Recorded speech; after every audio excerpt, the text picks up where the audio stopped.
Quand l'amour est parfait, l'âme, après avoir senti Dieu, sent sa part propre, qui est le néant et la mort.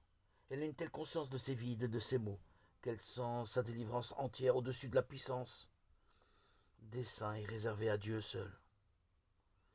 Elle appelle le Seigneur au secours, car du fond de son âme, elle n'ose parler à Dieu. Dans son état, on peut nous adresser une louange, la chose peut nous faire l'effet d'une mauvaise plaisanterie. C'est l'amour droit et sans mélange qui éclaire nos âmes sur nos défauts, en même temps que sur la bonté de Dieu, sa grâce et sa miséricorde.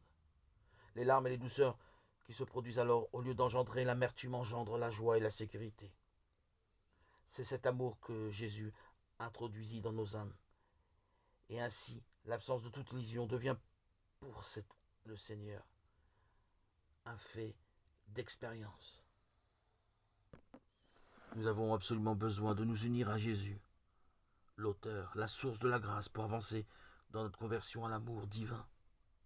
Il faut que Dieu lui-même nous transforme, lui seul peut nous changer. Il nous faut faire l'expérience de notre impuissance. Nous ne sommes pas source de bonté. Dieu seul est bon. Toutes nos vertus ne sont que des vertus d'emprunt. Notre richesse est être consciente de notre inanité, de notre vide, et connaître, posséder la source de la bonté. C'est ça.